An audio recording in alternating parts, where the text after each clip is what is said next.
श्री राधे।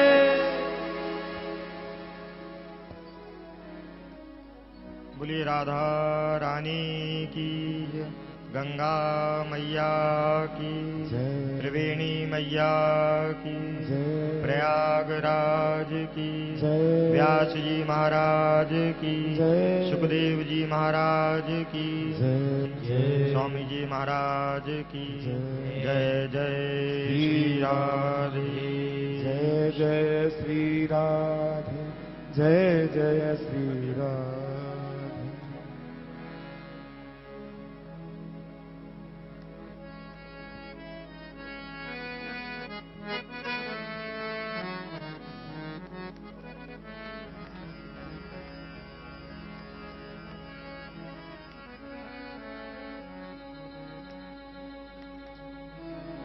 सज्जनों, कल की कथा में आप सभी ने श्रवण किया था, भगवान बाल कृष्ण लाल ने गिरिराज पर्वत अपनी कनिष्ठिका उंगली पर धारण किया था। सभी ब्रजवासियों को भगवान ने सुरक्षित किया था जब इंद्र ने क्रोध किया था। इंद्र ने आके भगवान से क्षमा मांगी और भगवान ने इंद्र को क्षमा कर दिया। क्यों? कि इंद्र ने काम किया था, भगवान के जो भक्त हैं अपने भक्तों से मिलाने का काम किया था भगवान ने। इसलिए 11 श्लोक की स्तुति की और इंद्र को भगवान ने कह दिया, जाओ तुम्हें इंद्र क्षमा किया मैंने।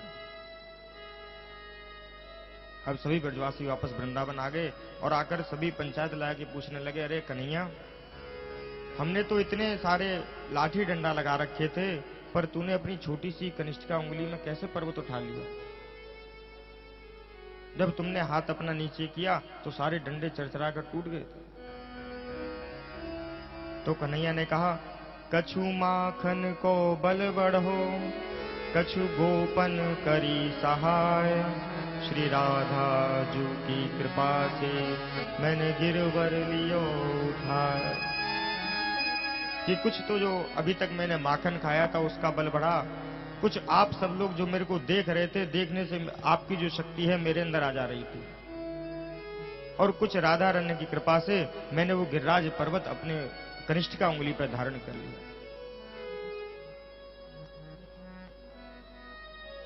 आज श्री सुखदेव जी महाराज कहते हैं, देखिए सुखदेव जी कहते हैं कितना गोप जो ब्रजवासी हैं भगवान बालकृष्ण को कितना प्रेम करते हैं, कितनी भक्ति है उनके हृदय में। भक्ति 3 प्रकार की होती है। भक्ति मिलती है ज्ञान से। सबसे पहले ज्ञान होना चाहिए, तभी आपको भक्ति की प्राप्ति होगी। ज्ञान वैराग्य, अंत में आती है भक्ति। जब आपको ज्ञान होगा कि परमात्मा कौन है, तब आप उसका चिंतन करेंगे, तब जाके आपको परमात्मा की भक्ति आपको प्राप्त होगी। जब तक आपको ज्ञान नहीं होगा कि परमात्मा कौन है, तब तक आपको भक्ति की कैसे प्राप्ति हो पाएगी?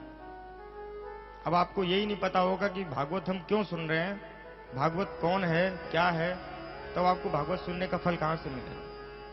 पहले हमें जान लेना चाहिए कि भागवत है क्या। ज्ञान के बिना भक्ति संभव नहीं है, और जब भक्ति आदमी के हृदय में आती है तो ज्ञान स्वयं अपने आप हो जाता है। जब भक्ति की प्रारंभिक स्थिति में आदमी पहुंचता है तो उसे कहते हैं प्रारंभिक भक्ति। इसके बाद में दूसरी भक्ति आती है सकाम भक्ति, और तीसरी निष्काम भक्ति। सकाम भक्ति वो होती है जिसमें कामना की जाती है, कोई कामना से हम जो भक्ति करते हैं उसे हम कहते हैं सकाम भक्ति। लेकिन हमें परमात्मा का चिंतन करना चाहिए निष्काम भक्ति से। कोई हृदय में कामना नहीं होनी चाहिए, क्योंकि निष्काम भावना से किए जाने वाला प्रेम जो करता है उसे परमात्मा की प्राप्ति होती है। परमात्मा कहते हैं जो मेरे से कुछ मांगता है, कुछ याचना करता है, मेरी याचना के लिए भक्ति करता है, उसे तो मैं सब कुछ दे देता हूं। किसी ने घर मांगा, भगवान ने तुरंत दे दिया, बंगला गाड़ी सब कुछ भगवान दे देते हैं। लेकिन जो भक्त भगवान से कुछ नहीं मांगता, भगवान कहते हैं मैं तो स्वयं अपने आप को उस भक्त को समर्पित कर देता हूं। जय हो, जय हो। इसलिए भगवान के चरणों में जो प्रीति हो वो निष्काम भावना से होनी चाहिए। भागवत में जो सुखदेव जी स्वामी कहते हैं कि कोई चारों वेदों का ज्ञाता हो, 6 शास्त्रों जिसने पढ़े हों, 18 पुराण जिसने का ज्ञाता हो, चाहे कितना भी बड़ा विद्वान हो, लेकिन उसके अंदर यदि भक्ति नहीं है तो भगवान उसको जल्दी नहीं मिल सकते। इसका उदाहरण देखिए, सुखदेव जी महाराज ने कहा कि आज भगवान जो है वो गैये चराने के लिए वन में गए। गौएं चराते चराते भगवान काफी दूर निकल गए हैं और आज वन में बैठे हैं। दोपहर में सबको गोप ग्वाल थे, उनको भूख लगी। भगवान ने कहा कि आप सब लोग, सभी गोप ग्वालों ने कहा, ब्रजवासियों ने, कि कन्हैया लाला हमको भूख लग रही है। कन्हैया बोला ऐसा है, आप लोग कुछ दूरी पर आगे सामने जाओ, वहां पर कुछ ब्राह्मणों के घर हैं, उस ब्राह्मणों के घर पर जाकर उन ब्राह्मणों से कहना कि लाला कन्हैया आया है, नंद का लाला आया है, उसको भूख लगी है, जाओ कुछ लेकर आओ, तो वो तुमको भोजन पाने की व्यवस्था सारी कर देंगे। आज सभी जो ब्रजवासी हैं, 2-4 गोप ग्वाल जो है आज गए हैं और वहां पर जाकर क्या देखते हैं, जो यज्ञ कर रहे थे ब्राह्मण लोग, बहुत सुंदर उनका यज्ञ चल रहा था। यज्ञ में जाकर ब्रजवासियों ने ब्राह्मण को प्रणाम किया कि हे विप्र देवता, हम आपको प्रणाम करते हैं। लेकिन विप्र देवता के जो ब्राह्मण थे उनके हृदय में भक्ति नहीं थी।